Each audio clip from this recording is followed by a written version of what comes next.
left out here again. Just going to go through another layer walkthrough. This week's image is going to be this image here, which is called All Trails Lead Here, which a little background to the image was basically I'm quite into my movies, and I like a lot of Western movies, and I just wanted to try and create some Western images. Obviously we haven't kind of got that kind of grand landscape in England, so they had to be composite. But it's quite a simple portrait image, which I'm quite fond of. It's one of my favourite portraits. So we'll go into Photoshop and I'll go through the layers. So this is how we started. This is a stock image which I got from the internet. I can't remember which website I got it from, but I'm pretty sure it could be something to do with DeviantArt. So this is the background image. So obviously, because it's going to be a portrait, I wanted to blur the background a little bit. Obviously I've blurred this bit and left the foreground still in focus. So then bring the model in. The model is a friend, an old work friend, so I just brought it around to the house, and I've got quite a few costumes in my cupboard, what I've gathered over the years. I've got like a Western outfit, clown outfits, all sorts of crazy stuff. So basically I shot him with the 3 light setup. I had a rim light here, I had a rim light here which was a bit more powerful, and then I got some fill over this area. So then selective colour, just bring that on there. I think it's just that is for the highlights, I believe. Was it the whites? Yeah. Just adding some colour into the whites there, into the highlights, to try and blend them in a bit better. And then curves adjustment, and what I've done is because the light's coming from behind him, obviously this area here wouldn't be as light, it would be more in shadow because the light's coming from here, so it'd be bright around here and dark in the middle. So that's just kind of adding a bit more realism to the scene. And then if you look around the hands and just where the sun's coming from here, on this layer I've just painted on screen a little bit of lens flare, some flare coming in over his coat. So click that off and on, you can see it around his hand. And then the cigarette, so as you can see when I click that on and off, I've added a little bit of glow to this cigarette and some smoke coming off here. Obviously this bit will be some textures from DeviantArt, which is a good place if you're looking for textures and just little things like smoke, things like that. And the cigarette I did put in, drawing little bits on screen, so I probably got an orange brush and just painted on there on screen blend mode. And then again a similar thing on the soft light, probably just around the white bit where it's burning.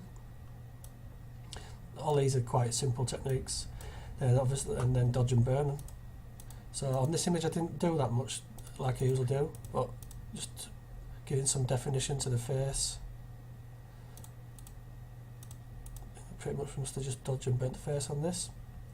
So I did that again with curves adjustment, dodge and burn layers. So I've gone through that many times before on different blogs and my own blog. So now we have the foreground grass. Obviously when you're creating an image, you want the image to feel so it's got depth and you can walk into the scene. So as I've also said on various blogs, is adding a bit of foreground interest and blur in it, so it adds a depth of field to the image, always works well. So in here I've added the grass, again stock from DeviantArt maybe.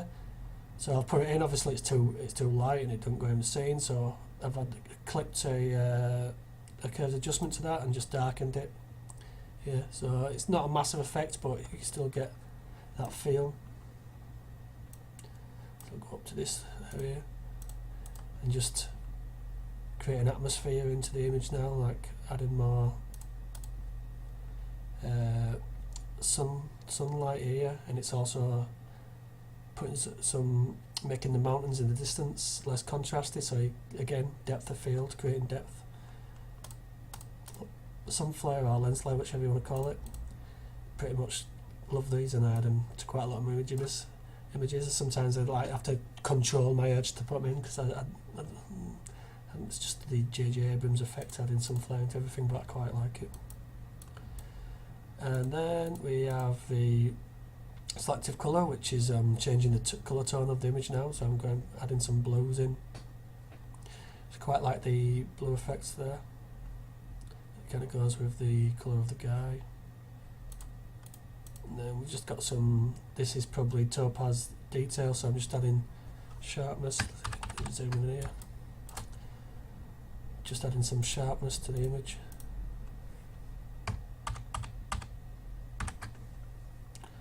And if we go up here, we've got hue saturation.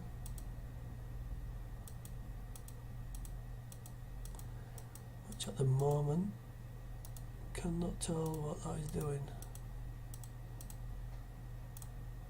Oops, sorry, I skipped up a few. So actually we've got the,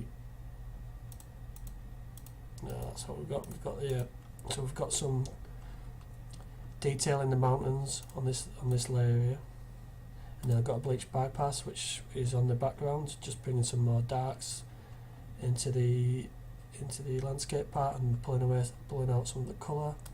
Hue saturation. Still don't know what that's doing. It does something I wouldn't be there, but when you haven't played with an image or been into the layers of an image for that long, sometimes this can happen. It's a regular thing, don't worry about it. And now we have a little bit more atmosphere and light. Again, just adding to the stylized effect. And a little bit more dodge and burn again on the face. If you look here, just really adding that kind of defined look. It could be even called commercial look maybe.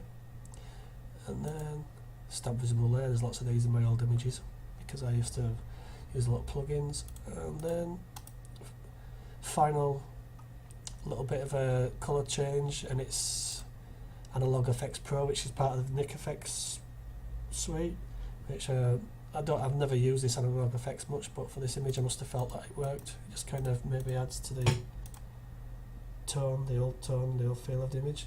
That's it, basically. Very simple kind of composite portrait. One of my favourites. I don't know why, it just kind of sticks out to me. I really enjoyed this image. I think it just, my love of westerns kind of really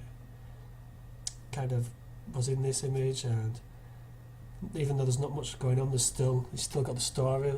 You've got the guy kind of reaching for his gun and looking backwards like someone's walking him to the edge of a cliff and he's going to make his move. But, yeah. Cool, thanks for watching guys, and I hope you enjoyed it. I hope it helped maybe give you a few hints and tips on what to do in your own images. So feel free to message me on social media or my blog and get in touch if you've got any questions. Cheers.